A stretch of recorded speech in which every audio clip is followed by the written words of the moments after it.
A'udzu billahi minasyaitonir rajim. Bismillahirrahmanirrahim. Assalamualaikum warahmatullahi wabarakatuh. Innal hamdalillah nahmaduhu wa nasta'inuhu wa nastaghfiruh wa na'udzu billahi min shururi anfusina wa min sayyiati a'malina. من يهده الله فلا مضل له ومن يضلل فلا هادي له أشهد أن لا إله إلا الله وحده لا شريك له وأشهد أن محمدا عبده ورسوله لا نبي بعده اللهم صل على نبينا محمد وعلى آله وصحبه وسلم أجمعين رب اشرح لي صدري ويسر لي أمري واحلل عقدة من لساني يفقهوا قولي أما بعد.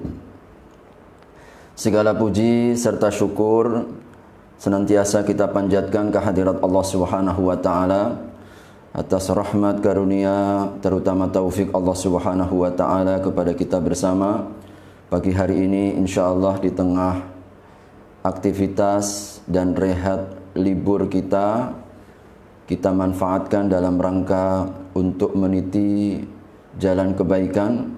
Mudah-mudahan cinta Allah Subhanahu wa taala yang kita dambakan Allah karuniakan kepada kita bersama. Allah Subhanahu wa taala membangga-banggakan hamba-hambanya yang mereka menyibukkan diri di jalan kebaikan. Mudah-mudahan kita sebagaimana Nabi sallallahu alaihi wasallam sabdakan, orang-orang yang duduk dalam rangka untuk mempelajari ayat-ayat Allah, Allah akan turunkan ketenangan, rahmat dan kasih sayang akan menyelimuti mereka. Allah banggakan di sisi makhluk-makhluknya yang mulia. Dan Allah Subhanahu wa ta'ala katakan setelah kita bangkit dari majlis itu, qumu maghfurin. Bangkitlah kalian dalam keadaan diampunkan dosa-dosa dan kesalahan kalian. Amin ya arhamar rahimin.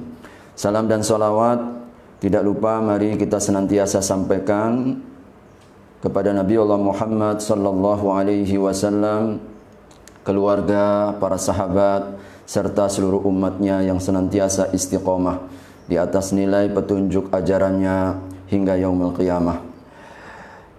Bapak-bapak, ibu-ibu sekalian yang dirahmati Allah Subhanahu wa taala, berjumpa kembali di kajian bulanan meski tanpa moderator ya. Mudah-mudahan tidak mengurangi hikmat kita bersama dan komitmen kita untuk duduk dalam rangka memperbaharui iman. Ijlis bina nu'minu sa'atan. Mari kita sejenak duduk dalam rangka untuk menguatkan, mengokohkan keimanan kita, karena inilah modal utama kita, jalan di mana Allah Subhanahu wa taala menghamparkan kebaikan demi kebaikan dan ketenangan serta kedamaian dunia dan akhirat kita. Mudah-mudahan insyaallah kita termasuk di antara hamba-hambanya yang duduk karena Allah Subhanahu wa taala. Rasulullah SAW dalam beberapa riwayat hadis, beliau menyampaikan sebuah kabar berita gembira yang merupakan hadis qudsi Nabi sallallahu alaihi wasallam, ainal mutahabbina fiyya, di manakah hamba-hambaku yang mereka saling mencintai karenaku, wa ainal mutajalisina fiyya, dan juga di mana orang-orang yang duduk karena mengharapkan cintaku, maka wajabat mahabbati, wajib atasnya kecintaanku, kata Allah Subhanahu wa taala dalam hadis qudsinya. Alhamdulillah, mudah-mudahan bapak-bapak, ibu-ibu sekalian, jamaah yang dirahmati Allah Subhanahu wa taala senantiasa dilimpahkan keberkahan. Allah Subhanahu wa taala jaga dari segenap bahaya, fitnah, petaka, musibah, terutama di zaman pandemi ini yang masih menunjukkan ketinggian prosentase mereka-mereka yang terpapar. Mudah-mudahan Allah Subhanahu wa taala menyelamatkan kita, keluarga kita, dan terutama kita berdoa kepada Allah Subhanahu wa taala agar senantiasa Allah segera mengangkat penyakit ini. Kita mohon kepada Allah Subhanahu wa taala dengan penuh harapan Allah Subhanahu wa taala mengangkat derajat, memberikan kesabaran dan kekuatan, memberikan kesyahidan bagi mereka yang diwafatkan oleh Allah Subhanahu wa taala insyaallah. Hadirin Bapak Ibu sekalian, topik dan juga tajuk yang akan kita bersama-sama untuk membicarakan adalah tentang mahabbatullah. Ada seorang sahabat datang kepada Nabi sallallahu alaihi wasallam lalu kemudian mengadukan dosa dan kesalahan yang ia lakukan. Maka Rasulullah sallallahu alaihi wasallam tatkala itu menjawab, yuktabu alaihi, maka engkau akan dicatat, dosamu itu akan dibilang, dinilai oleh Allah Subhanahu wa taala, tidak akan dilupakan. Farta'adar rajul, maka sahabat ini kemudian gemetar, jadi peluh keringatnya mulai keluar.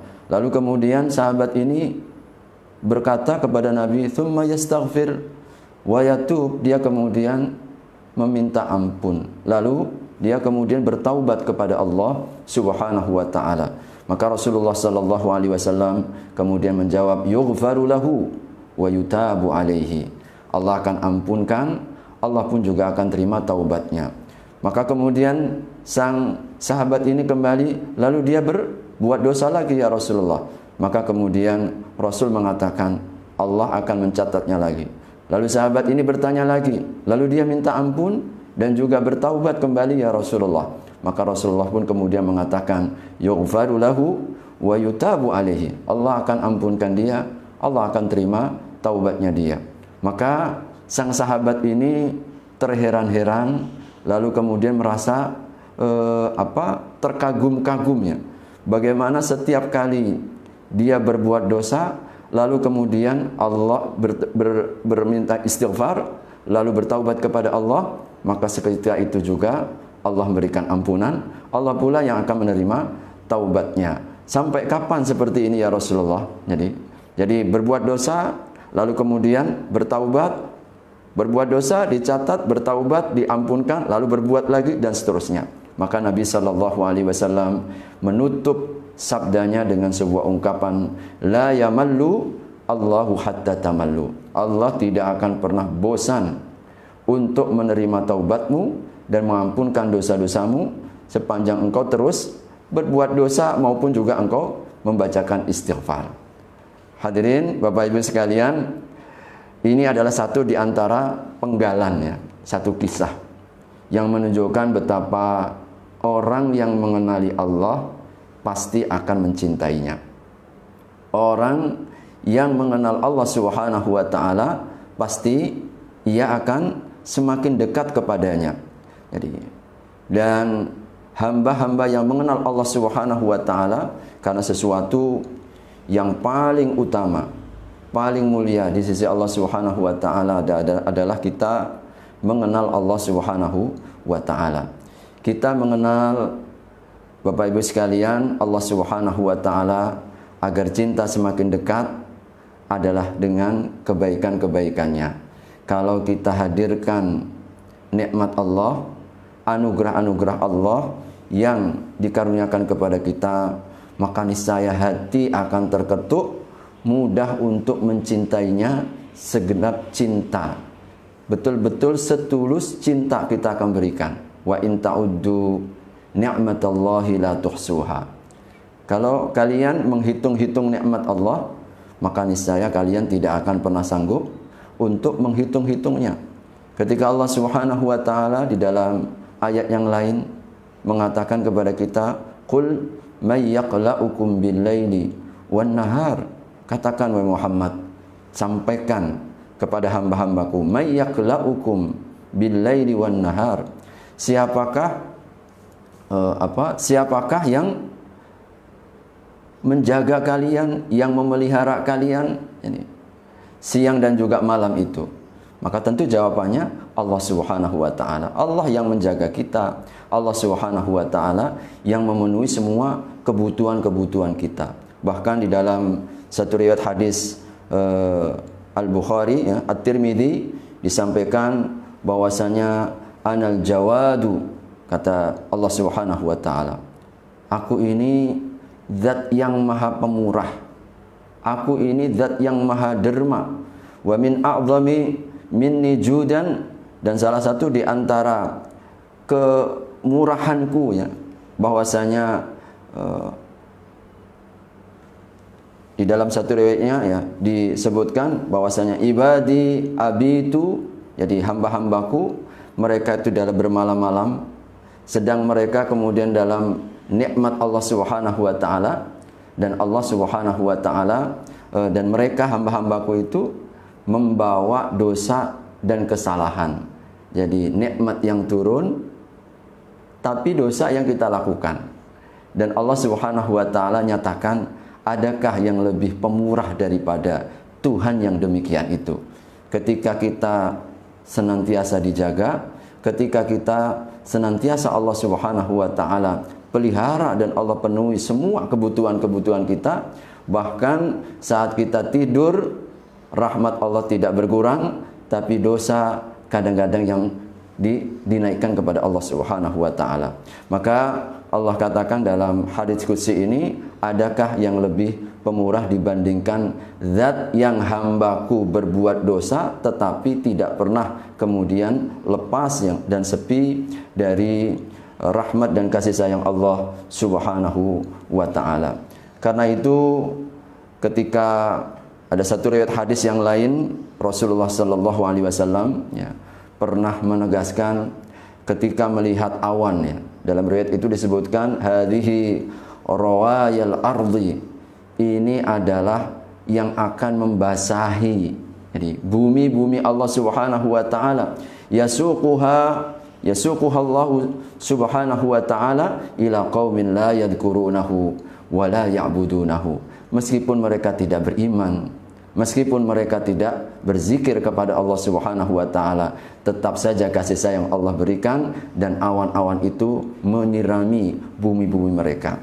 Karenanya di dalam riwayat-riwayat ini saya ingin sampaikan dan sebagai juga pembuka, bahwasanya orang yang mengenal Allah dengan sebaik-baik pengenalan, maka pasti mereka akan mencintai. Bagaimana kita tidak mencintai Allah Subhanahu wa taala, Bapak Ibu sekalian, dengan kebaikan-kebaikannya, dengan kemurahan dan rahmat Allah Subhanahu wa taala, ditambah lagi begitu rupa Allah Subhanahu wa taala berikan bimbingan-bimbingan kepada kita, diutusnya para utusan, diturunkannya semua kitab-kitab suci. Allah Subhanahu wa taala bermurah ya kepada kita bersama. Jadi bahkan ketika kita membawa dosa sepenuh langit, sepenuh bumi, Allah pun akan memberikan ampunan kita sepenuh langit. Ketika kita mendekati Allah Subhanahu wa taala sejengkal, Allah akan mendekati kita dengan sedepa. Subhanallah. Dan adakah yang lebih pemurah lagi saat kita tertidur, Allah Subhanahu wa taala dalam setiap malamnya Allah turun semata untuk mengijabah doa-doa permintaan kita. Allah turun ke langit dunia, dan itu setiap malam sekedar kita kemudian memberikan ampunan bagi mereka yang memohon ampun kepada Allah Subhanahu wa taala, menerima taubat bagi mereka yang kemudian kembali kepada Allah Subhanahu wa taala. Bayangkan Bapak Ibu sekalian, ini adalah bentuk kemurahan Allah Subhanahu wa taala. Bagaimana kasih sayangnya kepada kita, dengan amalan yang sedikit kemudian balasan yang begitu melimpah. Makanya Allah disebut Asy-Syakur. Ya kan? Asy-Syakur, zat yang maha penerima terima kasih. Apa buktinya? Bukti Asy-Syakurnya Allah Subhanahu wa taala, amal sederhana tapi kemudian pembalasannya berlipat ganda yang tidak kita sangka. Satu amalan, man jaa bil hasanati falahu asyru amsalihha. Kalau kita berbuat baik satu kali kebaikan saja, Allah Subhanahu wa taala balas kita dengan 10 kali lipat, bahkan sampai 700 kali lipat. Ya, sebagaimana dalam ayat tentang sedekah. Bahkan ada amalan yang kelipatannya tidak terhingga. Puasa amalannya tidak terhingga. Subhanallah, sabar amalannya tidak terhingga, bi ghairi hisab. Adakah yang lebih kemudian pemurah daripada zat yang seperti ini. Bayangkan seorang pelacur yang berbuat dosa besar, lalu kemudian sekedar memberikan seteguk dua teguk air minum kepada seekor anjing, Allah berkenan untuk menurunkan rahmatnya. Adakah zat yang lebih pemurah dibandingkan Allah Subhanahu wa ta'ala? Ketika orang yang 100 membunuh, lalu kemudian dia bertaubat, hanya berjarak sejengkal. Jadi hanya berjarak sejengkal lebih dekat kepada kampung taubatnya, hingga malaikat yang diutus pun kemudian berselisih. Sebagian mengatakan ini adalah bagianku karena sudah 100 orang membunuh. Lalu kemudian malaikat rahmat mengatakan ini bagianku, dia berjalan dalam rangka bertaubat kepada Allah Subhanahu wa ta'ala. Maka Allah kemudian perintahkan, Allah ilhamkan kepada dua malaikat ini untuk mengukur jaraknya. Jadi diukurlah jaraknya, ternyata lebih dekat sejengkal ke tempat kampung pertaubatannya. Lalu Allah mengatakan dan menetapkan, tetapkan hambaku ini itu ke dalam golongan orang-orang yang bertaubat dan masukkan ke dalam surga. Subhanallah. Adakah yang lebih pemurahnya daripada zat yang senantiasa membuka, senantiasa menerima, jadi senantiasa menanti taubatnya para hambanya. Bahkan di dalam satu riwayat hadis disebutkan, demi Allah, Allah lebih bahagia, Allah lebih bergembira dibandingkan seorang ibu yang kehilangan anaknya. Jadi hadis ini disampaikan oleh Nabi Shallallahu Alaihi Wasallam sesaat ada dalam satu pertempuran, ya, peperangan. Lalu kemudian ada seorang wanita yang mencari putranya yang hilang.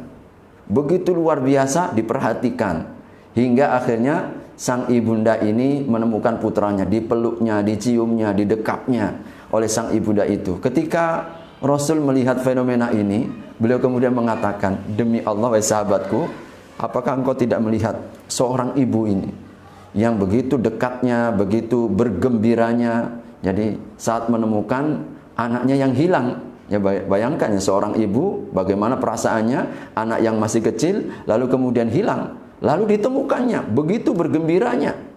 Ketika melihat fenomena itu, langsung kemudian Nabi mengatakan apa? Demi Allah, Allah lebih bergembira dari wanita itu yang menemukan kembali putranya. Jadi kapan? Saat seseorang hamba kembali bertaubat kepadanya. Subhanallah, saat seorang hamba kembali kepadanya, Allah jauh lebih bergembira kepada hambanya ini ketika dia kembali menyadari, dia kembali kemudian dalam jalan ketaatan kepada Allah Subhanahu wa ta'ala.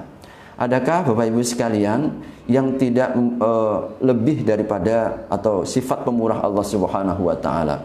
Kita dalam sebuah ayat, saya kira Bapak Ibu sekalian hafal ya, surat Al-Buruj. Surat Al-Buruj ya.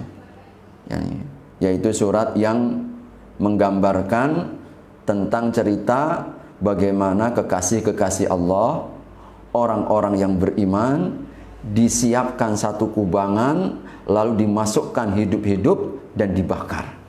Ya, dan dibakar. Bayangkan, padahal Allah Subhanahu wa ta'ala itu sudah menyatakan perang. Man adali waliyan faqad adzantuhu bil harbi. Barang siapa yang mereka itu memusuhi, ya, memusuhi wali-waliku, kekasih-kekasihku. Siapa? Orang-orang yang beriman. Allahu waliyul ladzina amanu. Orang-orang beriman itu kekasihnya Allah Subhanahu wa ta'ala. Makanya Allah itu sangat marah kalau ada orang-orang yang memusuhi kekasihnya. Allah tegakkan dan Allah umumkan, kita perang dengan Allah Subhanahu wa ta'ala. Maka hati-hati, Allah yang mengumumkan peperangan. Toh demikian kalau kita baca dalam surat Al-Buruj itu, ketika mereka wassama'i dzatil buruj wal yaumil mau'ud wasyahidi wa mashhud qutila ashabul ukhdud. Dibunuh itu ashabul ukhdud, orang yang dibuatkan kubangan lalu kemudian dimasukkan dan dibakar hidup-hidup. Qutila ashabul ukhdud annari dzatil waqud idhum 'alaiha qu'ud wa hum 'ala ma yaf'aluna bil mu'minina syuhud. Dan Allah menyaksikan Bukan berarti Allah tidak melihat, Allah menyaksikan apa yang mereka perbuatnya. Wahum ala ma yaf'aluna bil mu'minina syuhud wa ma naqamu minhum illa ayyuminu billahil azizil hamid. Jadi tidaklah mendorong mereka untuk membunuh, menyiapkan siksaan yang begitu keji. Tidak lebih, kata Allah Subhanahu wa taala, karena kebenciannya mereka itu beriman kepada Allah. Yang mendorong mereka seperti itu karena bencinya kepada Allah Subhanahu wa taala. Coba perhatikan ayat setelah itu. Jadi setelah wa ma naqamu minhum illa ayyuminu billahil azizil hamid. Kemudian apa? Innal ladzina fatanul mu'minina wal mu'minati tsumma lam yatubu. Ada kata-kata taubat. Marahnya Allah luar biasa. Kebencian Allah kepada mereka sangat besar. Allah kumandangkan dan umumkan perang dengan mereka. Tetapi ayat-ayat setelah ayat penggambaran bagaimana kejinya siksaan mereka, bentuknya siksaan mereka terhadap orang-orang yang beriman itu, Allah isyaratkan dan Allah teruskan dengan kata-kata taubat. Orang yang telah membuat fitnah kepada orang-orang yang beriman, lalu dia tidak bertaubat. Bayangkan. Jadi betapa pemurahnya Allah Subhanahu wa taala kepada hamba-hambanya. Bapak Ibu sekalian, ini kita ungkapkan untuk menghadirkan rasa cinta kita kepada Allah Subhanahu wa taala. Kita sedang bermuamalah kepada yang Maha Asy-Syakur. Kita sedang bermuamalah kepada yang Maha mencintai kita, lebih mencintai dan menyayangi hambanya, lebih-lebih ketika kita kembali. Namun tentu pertanyaannya, jadi adakah kita mencintai Allah Subhanahu wa taala? Bapak Ibu sekalian, pasti seluruh orang yang beriman akan mengatakan kita cinta kepada Allah Subhanahu wa taala. Jadi semuanya akan mengatakan bahwasanya kita nuhibbullah. Kita mencintai Allah Subhanahu wa taala. Memang pertanyaan berikutnya tentu bagaimana keadaan cinta kita itu? Benarkah kita mencintai Allah Subhanahu wa taala? Jadi, benarkah cinta kita kepada Allah Subhanahu wa taala? Ini pertanyaan yang mesti memang harus selalu kita hadirkan. Bapak Ibu sekalian, setiap pengakuan tentu memerlukan bukti. Kalau setiap pengakuan tanpa bukti akan diterima, maka banyak orang-orang yang pembual, banyak orang-orang yang terpedaya. Tetapi Allah Subhanahu wa taala alimum bidatis sudur. Maka Bapak Ibu, kita tidak bisa berpura-pura. Jadi meskipun lisan kita mengatakan 1000 kali kita cinta kepada Allah Subhanahu wa taala, namun tidak terbukti, maka hati-hati. Cinta kita nanti khawatir bertepuk sebelah tangan. Kita mengaku cinta, namun Allah Subhanahu wa taala menolak cinta kita. Kenapa? Tidak terbukti. Nah, karena disinilah kita diperlukan kejujuran, kebenaran cinta kita kepada Allah Subhanahu wa taala. Dan cinta itu ada tanda-tandanya. Allah Subhanahu wa taala menyebutkan orang yang beriman itu di dalam satu surat Al-Baqarah, ya. Jadi kecintaan kepada Allah ini sesuatu yang amat sangat tinggi. Orang beriman cirinya adalah asyaddu hubban lillah. Wa minan nasi may yattakhidhu min dunillah yuhibbunahum ka hubbillah. Ada di antara manusia yang mereka menyertakan cintanya kepada Allah sama posisinya dengan cintanya kepada yang lain. Ini masih dianggap oleh Allah sebagai persekutuan. Kita menyandingkan sama posisinya, sama derajatnya dengan cinta kepada Allah Subhanahu wa taala, sudah syirik di situ. Kenapa? Derajatnya sama. Jadi, apa cinta yang akan diterima? Harus di atas segala-galanya. Walladzina amanu asyaddu hubban lillah. Ciri keimanan yang benar, ciri kesempurnaan iman kita adalah ketika posisi cinta kita kepada Allah melebihi dari cinta kepada siapapun. Karenanya Nabi sallallahu alaihi wasallam beliau pernah berpesan, dan ini tercantum dalam hadis arba'in, la yu'minu ahadukum hatta Jadi tidaklah kalian itu beriman kepada Allah Subhanahu wa taala, tidak sempurna nilai iman kita sehingga menjadikan Allah dan Rasulnya dicintai melebihi dari orang tuanya, melebihi dari anaknya, melebihi dari apapun yang ia miliki. Ketika Sayyidina Umar radhiyallahu anhu, beliau mendengar sabda Nabi ini, beliau kemudian introspeksi, insya Allah lulus ini. Tapi satu ya Rasulullah, aku masih belum bisa, aku lebih mencintai diriku.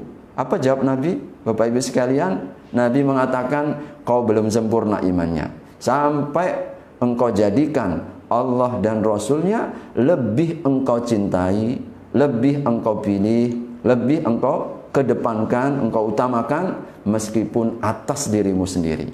Mendengar itu, maka Umar pun kemudian serta-merta mengatakan apa? Ya Rasulullah, kalau begitu Allah dan Rasulnya lebih aku cintai meskipun atas diriku sendiri. Subhanallah. Apa kata Nabi jawabannya? Wahai Umar, sekarang baru sempurna imanmu. Karena inilah posisi. Jadi kita meletakkan ya, bagaimana kecintaan kepada Allah Subhanahu wa taala harus di atas segala-galanya. Karenanya kalau kemudian dalam perjalanan hidup kita, inilah Bapak Ibu sekalian seluruhnya ujian, dan inilah pernyataan itu perlu ada sebuah pembuktian. Maka setiap orang yang beriman Allah akan uji. Ya, ahasiban nasu, awal surat Al-Ankabut ya. Ahasiban nasu ayyaqulu ayyutraku ayyaqulu amanna wa hum la yuftanun. Adakah manusia itu mengira kalau kita ini sudah menyatakan beriman, lalu kita akan ditinggalkan tanpa diuji? Lalu apa ujiannya? Ujian kita dalam hidup ini banyak sekali. Seluruh dinamika permasalahan yang kita hadapi, dunia dan seisinya ini memang diciptakan oleh Allah untuk menguji kita. Ya. Allah Subhanahu wa taala menjadikan hidup dan mati ini bagian dari ujian.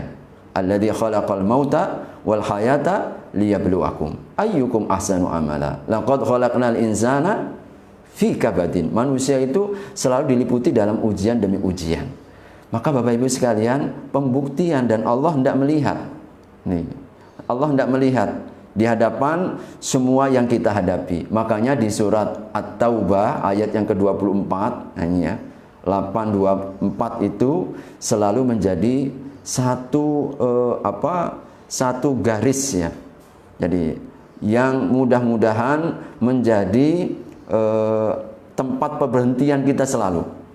Jadi tempat di mana kita melakukan introspeksi, di mana posisi iman terhadap semua yang ada di sekeliling kita. Qul in kana aba'ukum wa abna'ukum ya, wa azwajukum wa ashiratukum wa amwalun iqtaraftumuha wa tijaratun takhshawna kasadaha wa masakinu tardawnaha. Allah sebut kalau bapak-bapak, anak-anak, pasangan-pasangan kita, keluarga besar kita, perdagangan kita, lalu tempat tinggal yang kalian cintai, lalu kemudian harta kekayaan yang kalian miliki. Subhanallah.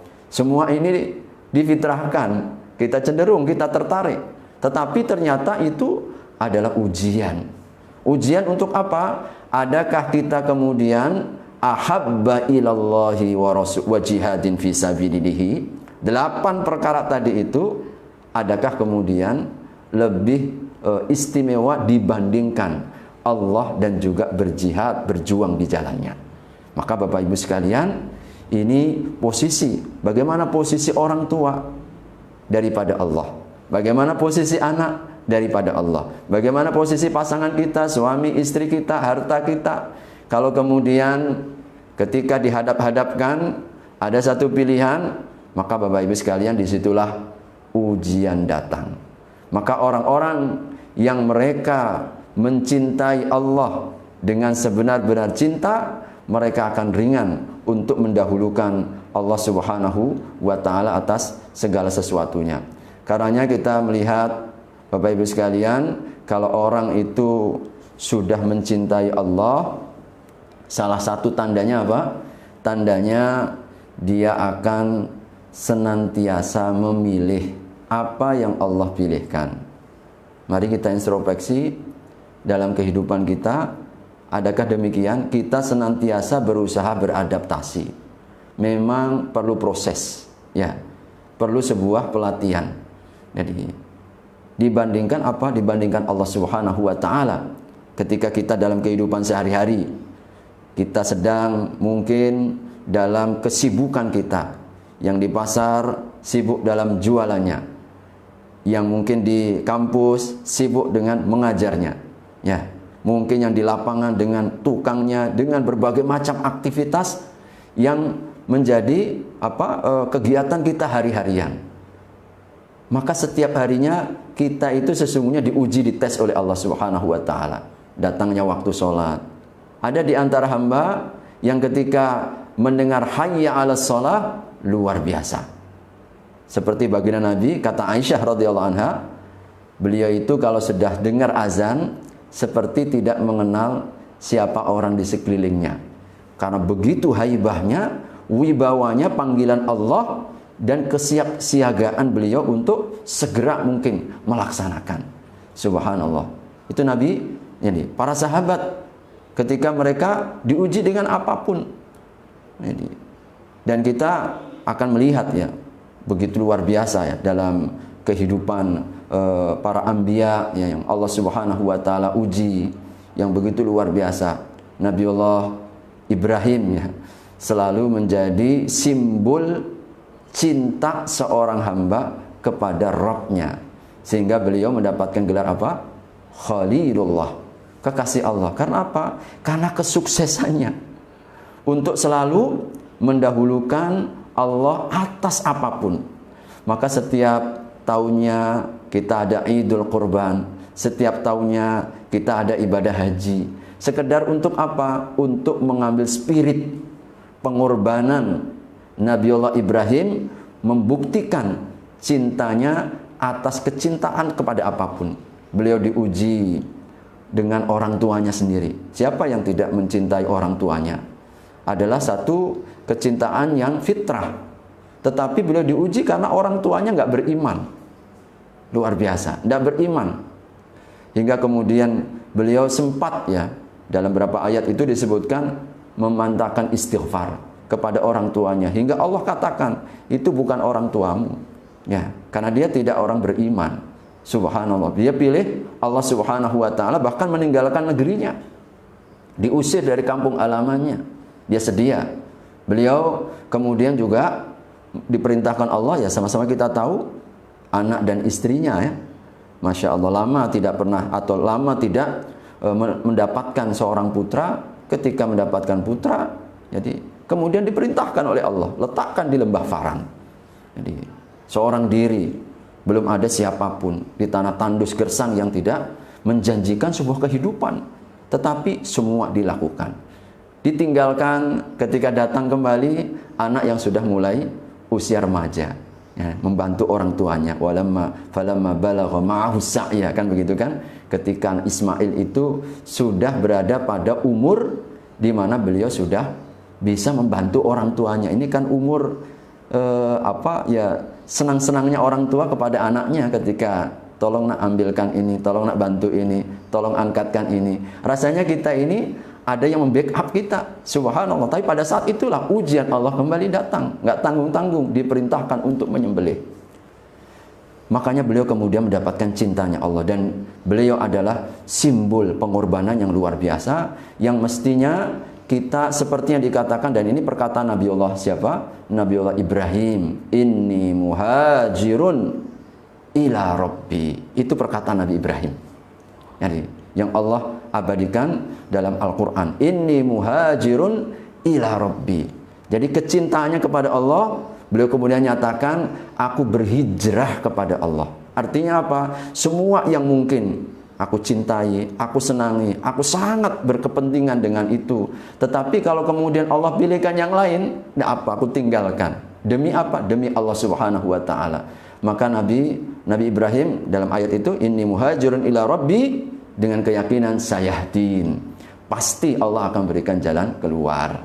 Allah akan berikan sebuah solusi. Maka Bapak Ibu sekalian, salah satu tanda bagi kita, mudah-mudahan ini bukan sekali lagi seluruhnya kita melakukan muhasabah dan juga introspeksi bagaimana kepentingan Allah Subhanahu wa taala. Ketika kita mengetahui di sana ada cinta Allah, mestinya kita kemudian tidak tinggal diam. Tetapi kita coba titipkan sekecil apapun. Jadi, karena boleh jadi di situ datangnya cinta Allah, datangnya rahmat Allah.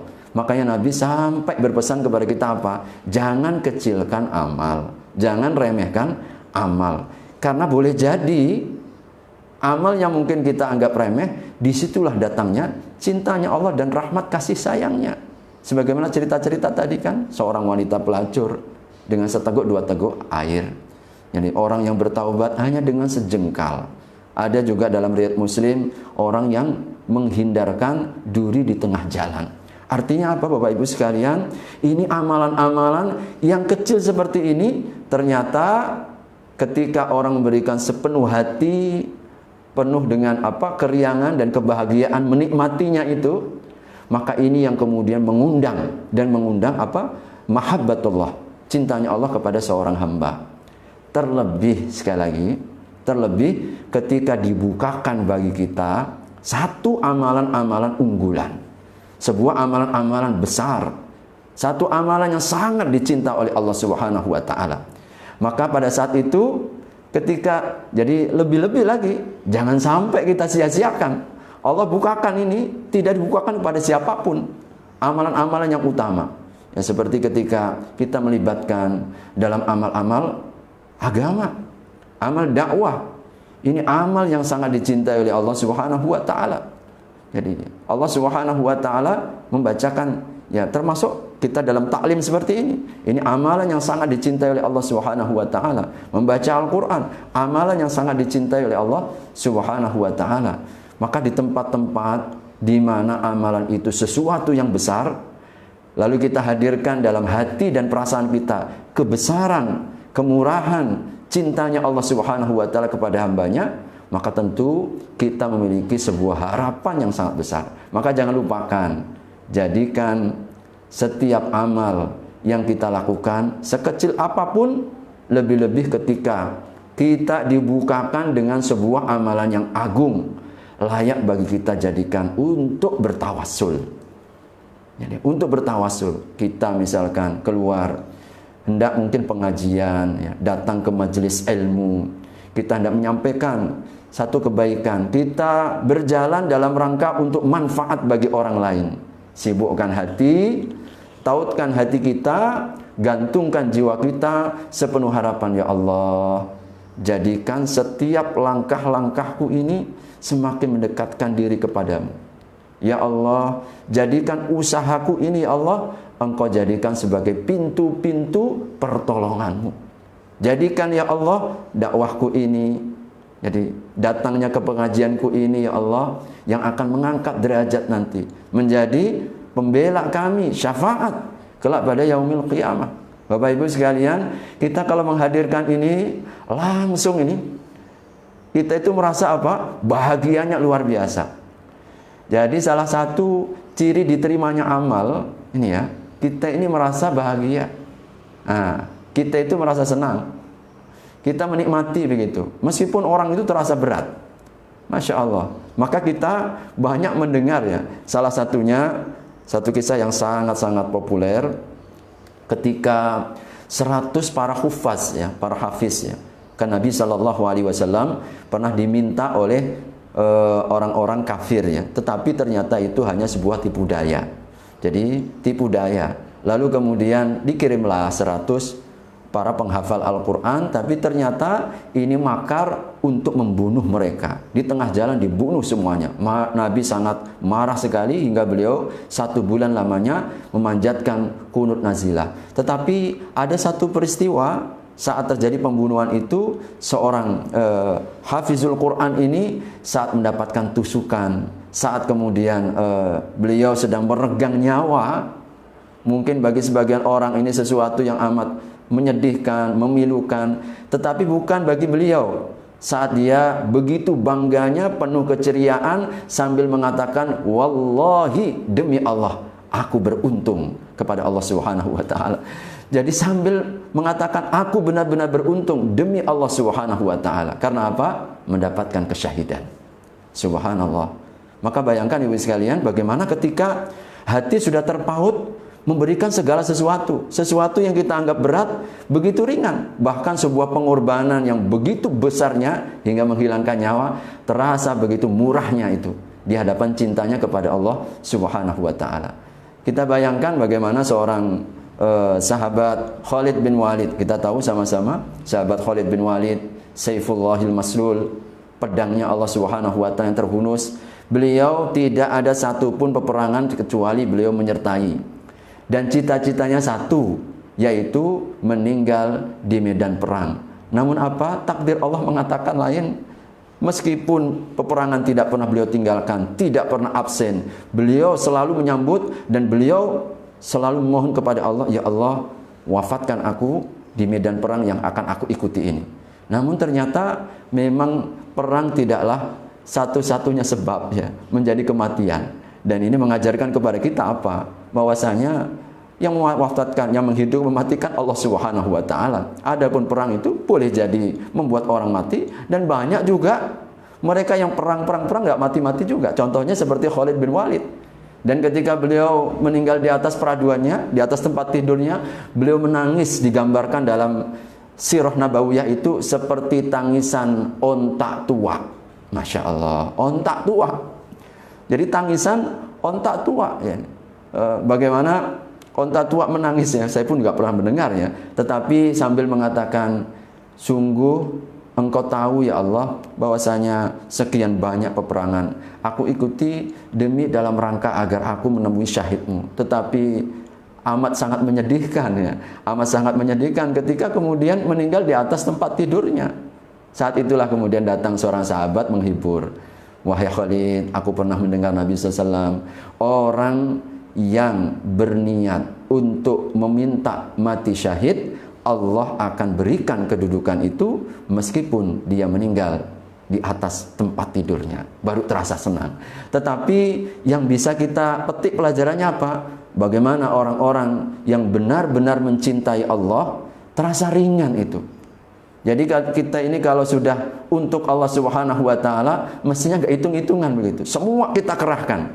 Karena apa? Untuk membuktikan, itu masalahnya. Maka hamparan kehidupan kita, semua apa yang kita miliki, kehidupan kita, harta kita, waktu kita, tenaga kita, jadi pikiran kita, mestinya kita manfaatkan dalam rangka untuk meraih cintanya. Sekali kita dicintai Allah, insya Allah itulah keselamatan dunia dan akhiratnya. Dan karena itulah kita seluruhnya ya sedang berjalan ya. Makanya siapa? Ibnul Qayyim Al-Jauzi, beliau itu menulis sebuah kitab namanya Madarijus Salikin, menapaki tangga-tangga cinta kepada Allah Subhanahu wa taala. Maka kita seluruhnya berjalan menuju sana. Nah, tinggal bagaimana Bapak Ibu sekalian kita berusaha menjadikan apa yang kita lakukan, apa yang menjadi apa yang kita usahakan lebih-lebih ketika kita dilibatkan oleh Allah Subhanahu wa taala dalam proyek agamanya. Jadi dalam program-program amal-amal usaha agama. Inilah seutama-utamanya program. Dan hanya orang-orang istimewa saja yang dilibatkan ini. Jadi dilibatkan oleh Allah Subhanahu wa taala. Oleh karenanya mari kita syukuri.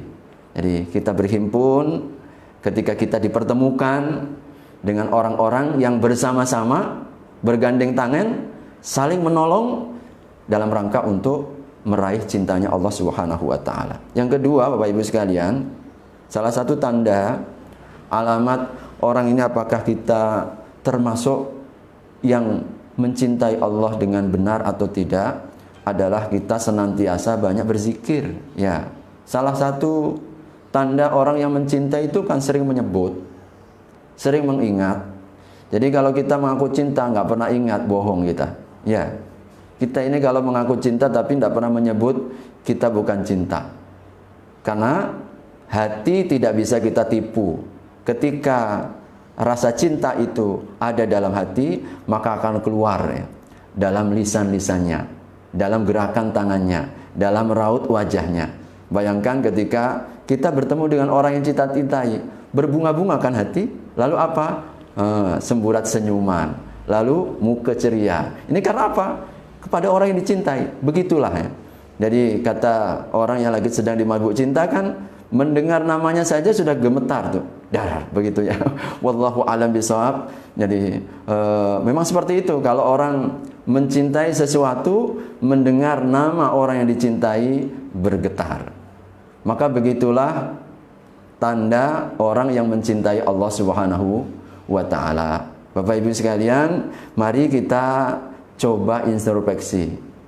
Bagaimana keadaan zikir kita kepada Allah Subhanahu wa taala. Kita introspeksi, zikir yang paling dicintai diantaranya adalah membaca Al-Quran. Ya, membaca Al-Quran. Sudahkah kita meluangkan waktu? Sekali lagi, meluangkan waktu dan bukan waktu luang. Kita sudah memberikan waktu khusus bermunajat, berkomunikasi, berbincang. Saat yang paling kita tunggu itu dengan orang yang kita cintai, berduaan, ya kan? Berduaan, kita berkomunikasi, tidak ada orang lain yang kemudian menyertai. Itulah pembuktian cinta. Makanya kita lihat anak muda-mudi kan seperti itu, ya nih.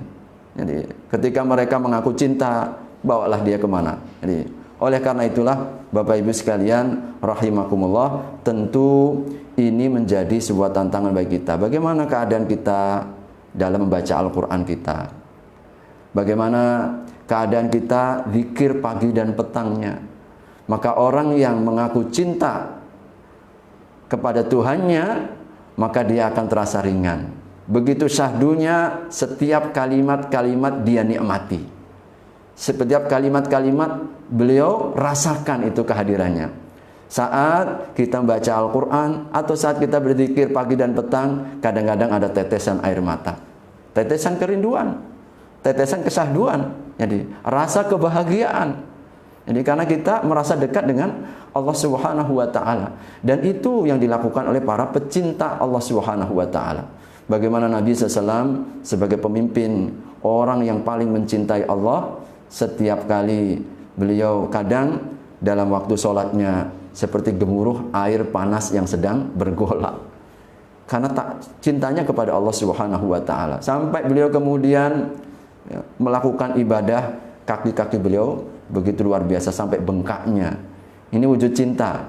Nah, tentu ini sebagai sebuah tolok ukur ya bagi kita dalam rangka kita menapaki tangga-tangga cinta ini. Termasuk juga Bapak Ibu sekalian yang dirahmati Allah Subhanahu wa taala, orang kalau sudah mencintai Allah, maka dia lebih senang menyendiri.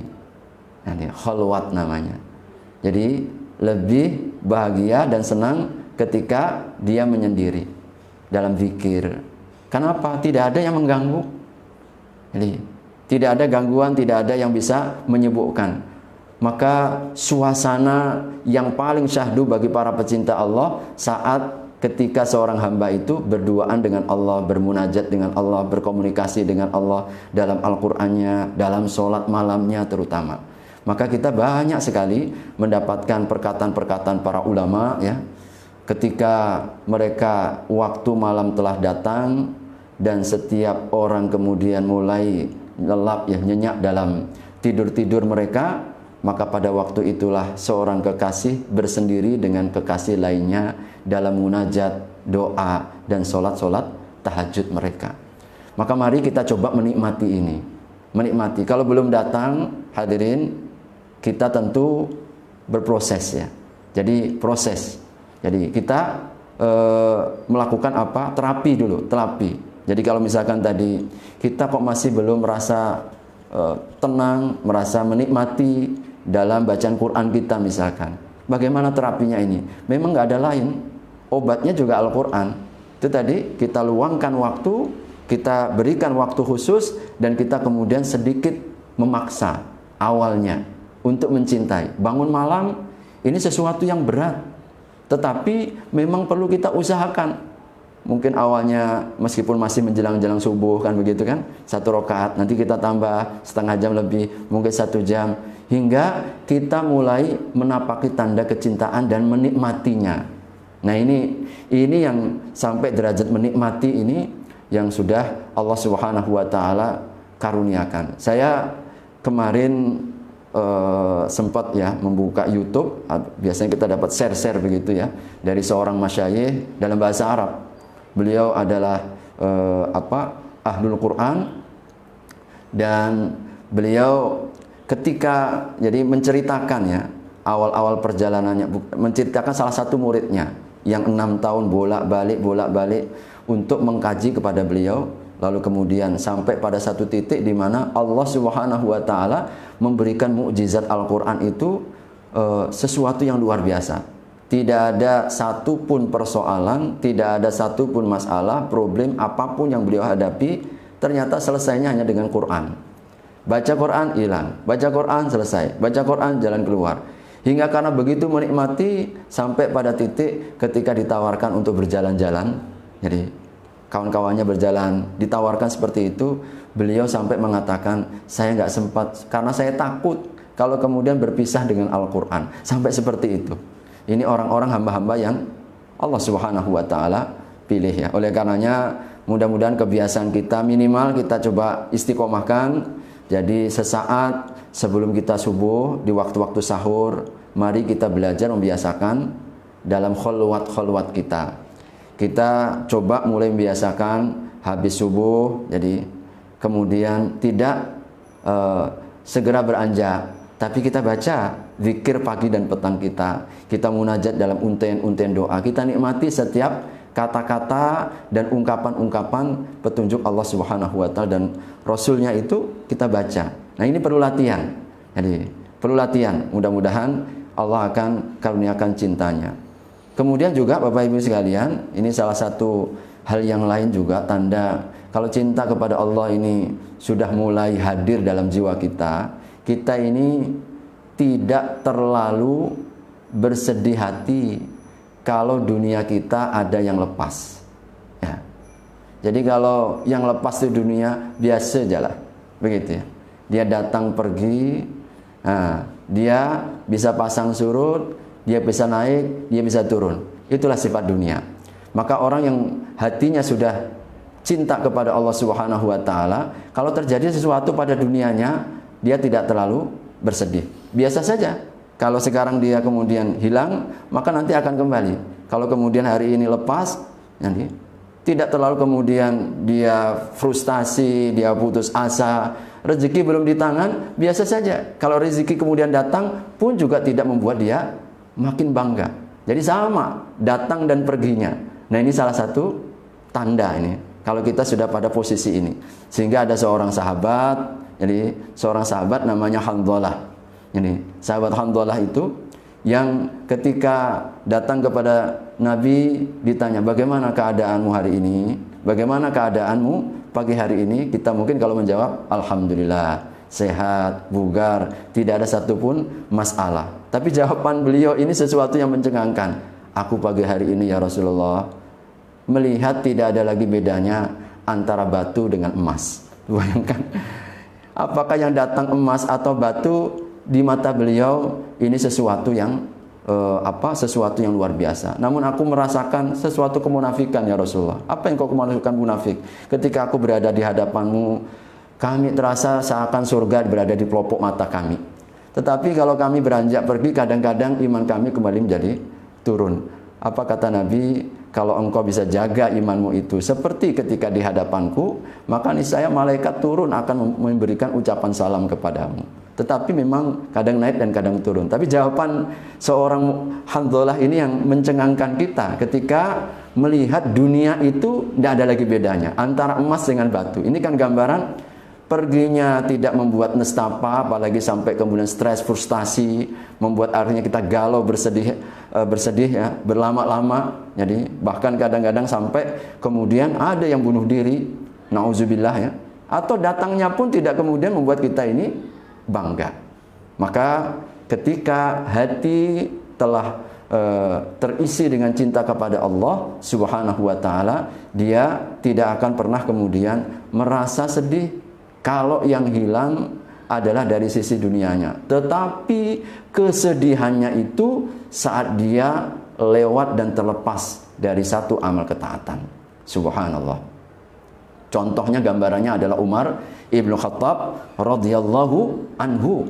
Bagaimana apa? Bagaimana sahabat Umar ketika beliau pernah sekali terlambat sholat asar karena sibuk mengurus kebunnya, hingga pada waktu itulah beliau merasa menyesal yang sangat luar biasa, hingga beliau berikrar, mulai saat ini kebun yang membuatku tadi terlena tadi, ketinggalan sholat asar itu, aku wakafkan di jalan Allah Subhanahu wa ta'ala. Begitu sedihnya ketika ada satu amalan yang kita terlupa.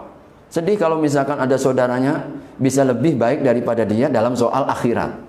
Kenapa dia sudah hafal juz 30, saya kok masih belum hafal? Sedih kita. Kenapa dia bisa? Mungkin 30 juz, mungkin 15 juz. Mestinya kita iri yang seperti itu. Ada saudara kita yang bisa berinfak, Masya Allah. Kita tentu juga, ya Allah, kenapa aku kok tidak bisa begitu? Dia bisa sholat rajin, tepat waktu, istiqomah berjamaah, baca Qur'annya nggak pernah lepas. Nah, kesedihan ini perlu kita bangun.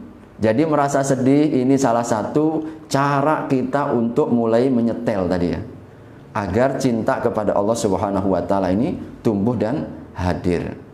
Dan tentu salah satu juga tanda Bapak Ibu sekalian adalah hadirnya rasa takut kepada Allah Subhanahu wa taala. Orang-orang yang mencintai Allah ini pasti akan takut kepadanya. Jadi takut kepada Allah Subhanahu wa taala. Maka ketika ini bedanya ya, kalau kita takut dengan selain Allah, lari. Ini para ulama katakan begitu. Tapi kalau orang yang takut kepada Allah, dia pun lari mendekat kepada Allah Subhanahu wa taala. Maka rasa takut ini perlu juga kita hadirkan. Jadi kita pupuk, kita pelihara. Jadi kita hidupkan. Jadi dengan bayangkan bagaimana kekuasaan Allah kepada kita, bagaimana siksa, bagaimana azab kubur, bagaimana masa depan kita nanti ketika di Siratul Mustaqim, di padang mahsyar dan seterusnya. Rasa takut seperti ini yang mudah-mudahan akan menjadi kendali. Maka kita ada cinta dan takut. Ini kan, cinta dan takut ini seperti sayap burung yang harus kita kelola.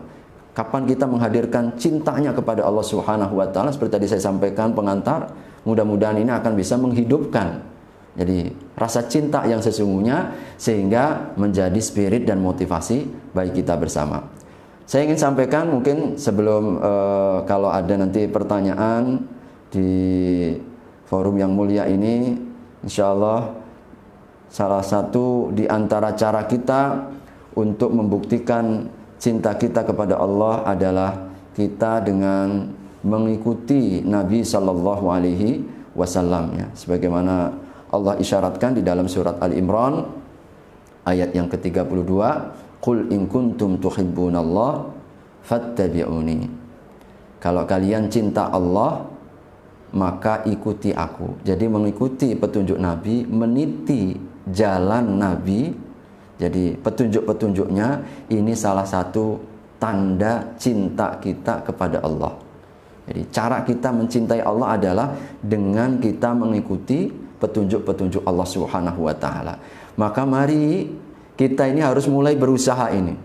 Apa yang pernah dibuat oleh Nabi, cobalah kita berusaha meskipun hanya sekali untuk menjalankan. Oh, Nabi Shallallahu Alaihi Wasallam kalau makan pakai tangan kanan misal, lakukanlah. Oh, Nabi Shallallahu Alaihi Wasallam ketika petunjuk Nabi Shallallahu Alaihi Wasallam sesuatu apapun. Dulu para sahabat itu sampai perkara-perkara yang kadang-kadang tidak masuk akal. Pernah suatu ketika sahabat Utsman bin Affan dalam perjalanan hajinya, tiba-tiba beliau kemudian mencopot sendal. Tidak ada apa, tidak ada perintah, tidak ada apa pokoknya ya. Tidak ada petir, tidak ada hujan begitu kata orang. Tiba-tiba copot sendalnya. Ditanya para sahabat, "Hai Umar, apa yang membuatmu melepaskan ini?" Kata Utsman bin Affan, dulu ketika aku bersama Nabi, sampai di tempat ini tiba-tiba Nabi copot sendalnya. Maka aku ingin mengikuti apa yang pernah diikuti oleh, apa yang dilakukan oleh Nabi Shallallahu Alaihi Wasallam. Sampai sedemikiannya Nabi para sahabat itu ya. Maka bagaimana Nabi misalkan di WC, ini semuanya adalah bagian cara sholatnya, cara macam-macamnya. Semuanya adalah menjadi panduan bagi para sahabat-sahabat Nabi Shallallahu Alaihi Wasallam. Kemudian mari kita tambahkan ketaatan jadi kepada Allah Subhanahu wa taala sebagaimana dalam satu riwayat hadis yang sahih di mana Rasulullah SAW pernah bersabda bahwasanya tidak ada sesuatu yang lebih akan mendatangkan cintanya Allah dibanding apa yang telah difardukan. Ini pilihan pertama. Jadi kalau kita yang mendapatkan cintanya Allah, jaga yang difardukan. Pastikan yang fardu itu menjadi perhatian kita. Terutama apa? Sholat. Karena ini menjadi peringkat tertinggi. Perhatikan sholat kita. Maka sebesar perhatian kita kepada sholat, sebesar itu pula perhatian Allah kepada kita. Maka sholat itu menjadi salah satu acuan. Ini ibadah yang tertinggi yang fardukan. Jadi tidak ada yang lebih akan mendatangkan cintanya Allah dibanding saat kita melakukan yang diwajibkan. Maka kewajiban ini menjadi prioritas pertama yang harus kita mutaba'ah. Ini kita terus evaluasi gimana sholat kita hari ini, gimana yang wajib-wajib dulu, sholat, zakat kita seperti apa, puasa kita waktu sholat bulan Ramadan, kemudian haji kita ini minimal kita harus sudah mulai, ya Allah minta selalu kepada Allah, ya Allah jangan wafatkan aku kecuali aku telah dapat menunaikan ibadah haji. Nah contoh kita berusaha untuk apa? Kita berusaha untuk melakukan yang wajib. Lalu kemudian Nabi melanjutkan wa ma yazalu yataqarrabu ilayya bin nawafil, dan tidak henti-hentinya hambaku bertaqarrub, mendekatkan diri dengan melaksanakan yang sunnah kecuali Allah akan mencintainya. Yang kedua peringkatnya, perbanyak amal-amal sunnah. Sebab apa? Di situ rahasia cintanya Allah.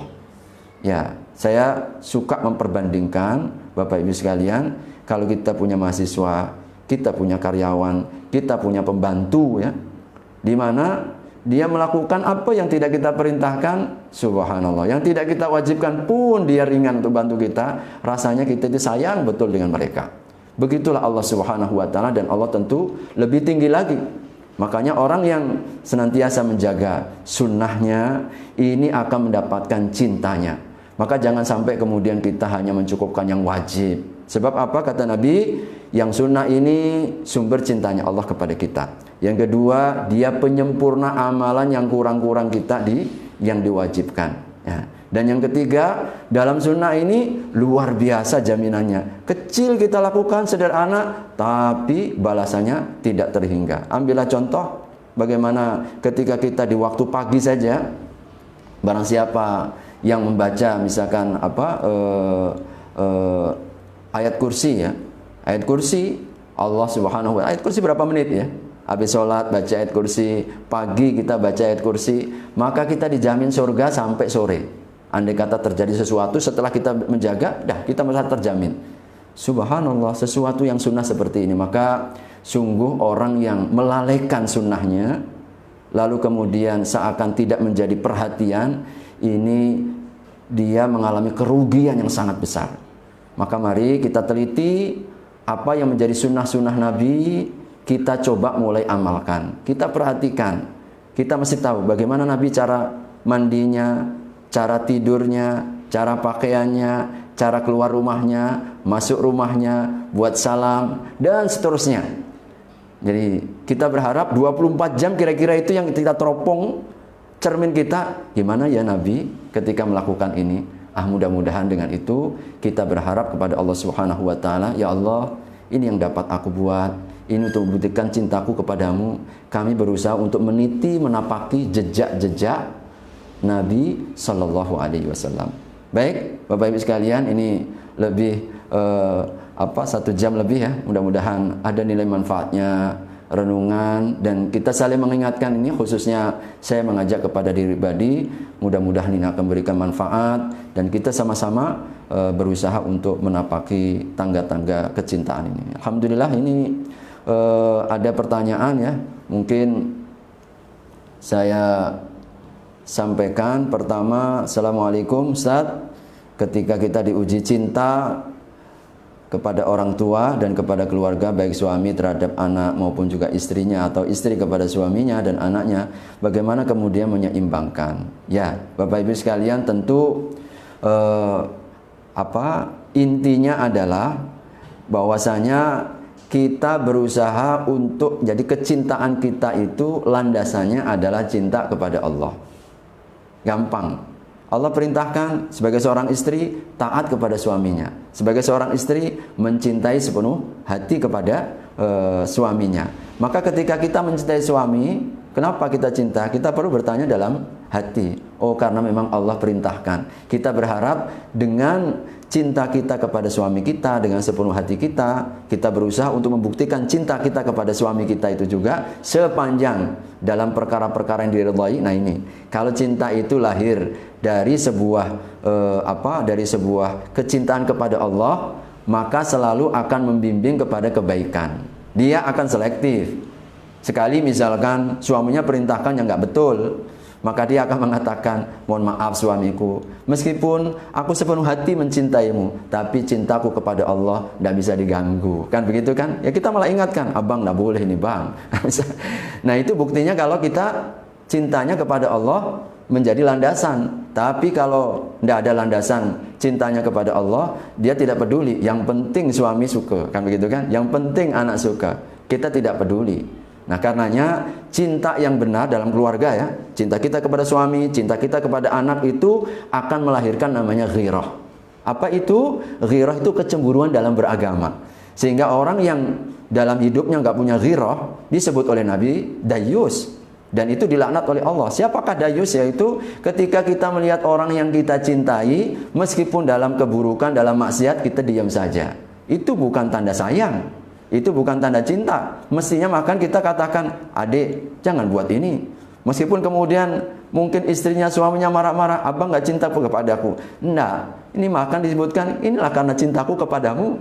Jadi bagaimana kita tidak membiarkan orang yang kita cintai terjerumus dalam perkara-perkara yang dibenci oleh orang yang kita cintai, Allah Subhanahu wa taala. Nah, ini buktinya ya, insyaallah.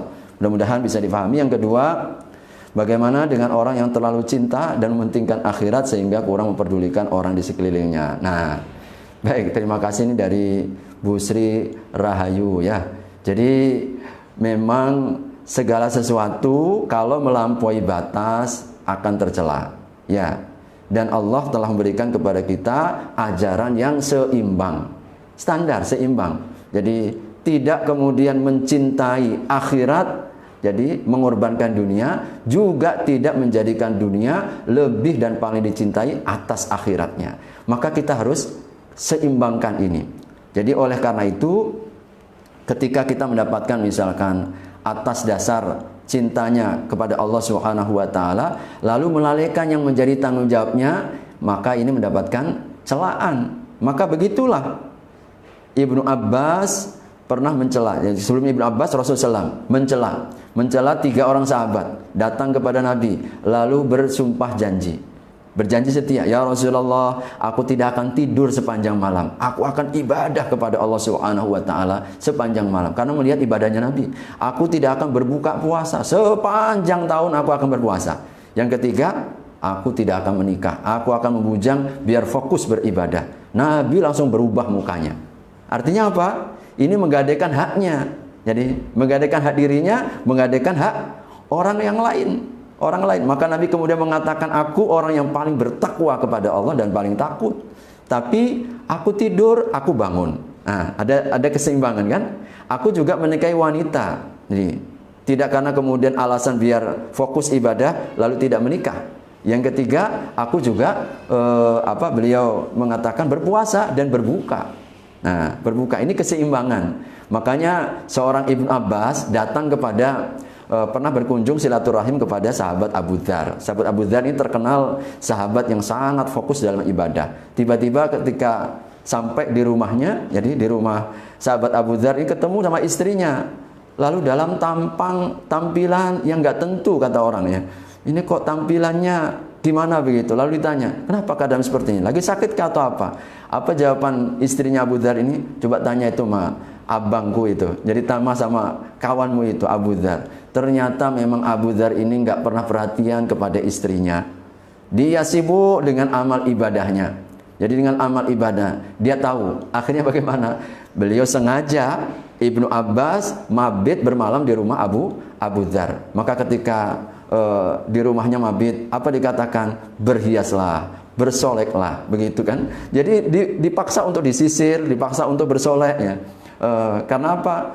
Sebagaimana engkau inginkan istrimu untuk bersolek di hadapanmu, begitulah engkau juga terhadap istrimu. Ya, seimbanglah begitu.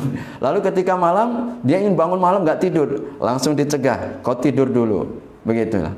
Lalu diperintahkan datang kepada istrinya. Subhanallah, langsung praktek, langsung dipraktekkan. Maka sekali lagi mendahulukan akhirat atas dunia ini juga tidak dibenarkan. Alhamdulillah, ini ada Pak Muhammad Hidayat. InsyaAllah bagaimana bentuk kecintaan kita kepada Allah dan Rasulnya bila dihadapkan pada orang atau tokoh pemimpin yang membenci Islam dengan berbagai fitnah dan dakwah ini.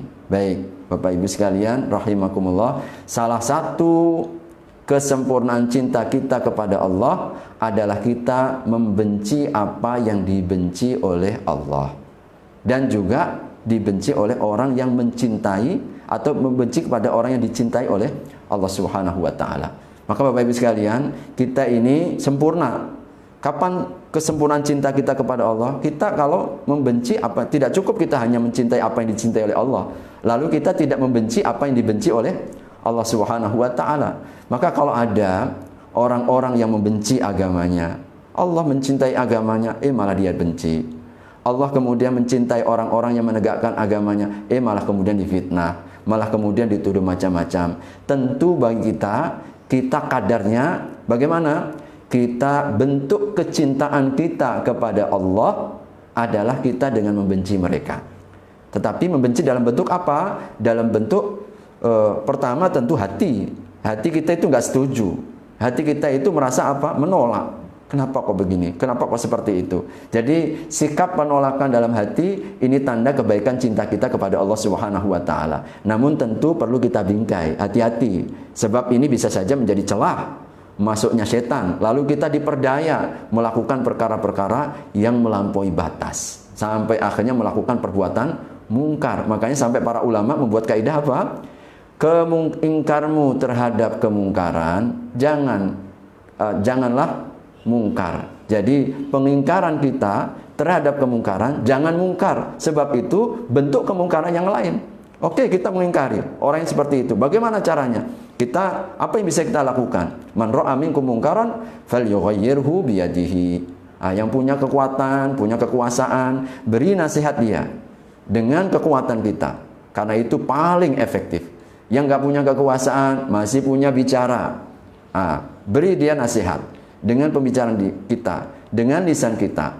Yang nggak bisa berbicara, tapi mampu untuk menulis, ingatkan dia dengan tulisan. Tapi kalau kita pun kekuatan tidak punya, kekuasaan nggak ada, lisan pun tidak bisa, menulis pun kita nggak punya keterampilan, minimalnya adalah memang kita perlu menolak dengan hati. Sebab hati yang menolak adalah tanda kecintaannya kepada Allah Subhanahu wa taala. Kembali lagi tadi saya katakan, orang yang tidak mengingkari satu kemungkaran tanda dayus. Apa itu dayus? Orang yang tidak ada ghirah. Ketika perkara yang dibenci lalu kemudian ada di depan matanya, dia tidak mengingkari sama sekali. Nah, ini tentu menjadi mudah-mudahan pengingat bagi kita bersama. Subhanallah, ini banyak sekali sebenarnya yang yang bertanya ini di kolom ya, atau saya pilih-pilih. Tadi sudah dipilihkan oleh Pak Sabar ya. Cukup ya insya Allah Bapak Ibu sekalian. Ini atau mungkin saya tambahkan satu. Ini ada masih 15 menit. Dari siapa dulu ini? Ini alhamdulillah. Izin Pak Rani ini ya. Kalau kita menjauhi keluarga dikarenakan di lingkungan keluarga kita selalu menomorsatukan harta dan bandingkan anak dengan yang lain hanya dengan harta itu. Ya. Jadi intinya begini juga Bapak Ibu sekalian, kalau kita ada kekhawatiran, jadi kekhawatiran dapat mengganggu kebaikan diri, memang yang utama adalah menghindari. Ya, kita menghindari.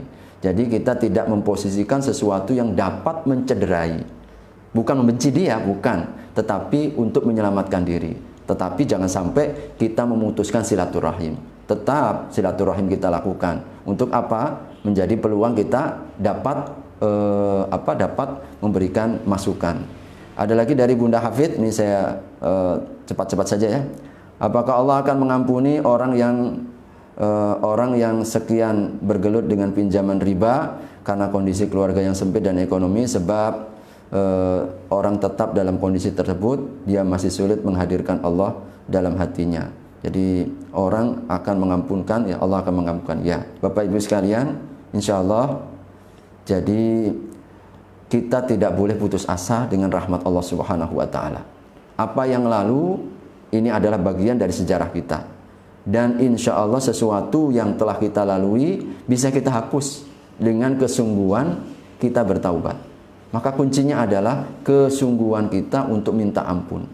Kalau Nabi yang sudah diampunkan, yang lalu dan akan datang tidak kurang 100 kali dalam sehari, maka tentu kita lebih lagi.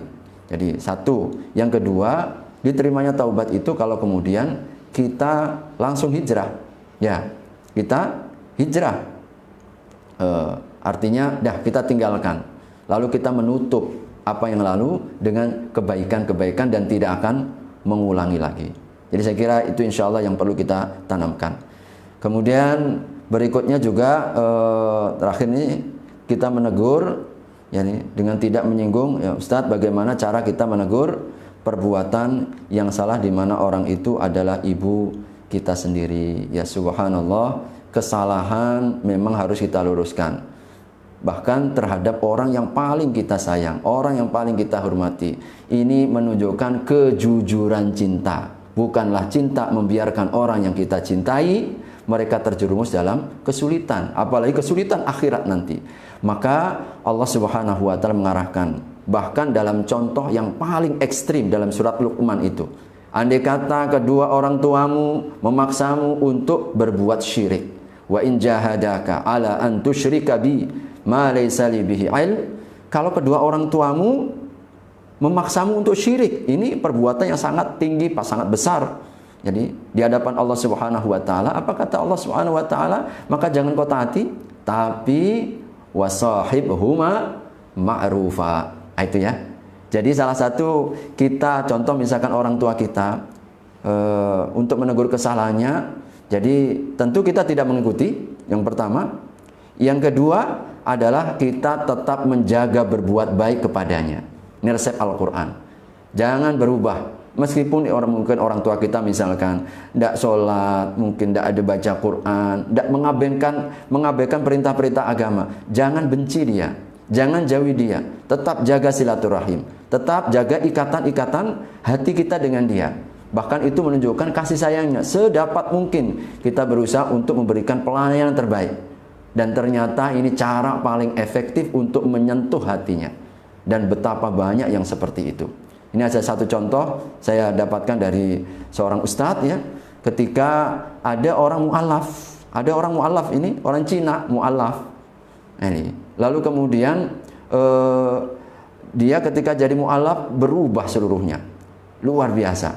Bahkan akhirnya yang membuat sang ibunda terketuk hatinya, karena apa? Ketika dia menjadi mu'alaf itu, subhanallah, luar biasa. Dia semakin berbaktinya, dia melayani ibundanya, dia tunjukkan bagaimana akhlak-akhlak seorang muslim itu sejati. Masya Allah. Kemudian dia masuk Islam, terketuk, dan tidak berapa lama ibunya kemudian meninggal. Itulah hidayah Allah Subhanahu wa taala. Karenanya akhlak ini sangat penting.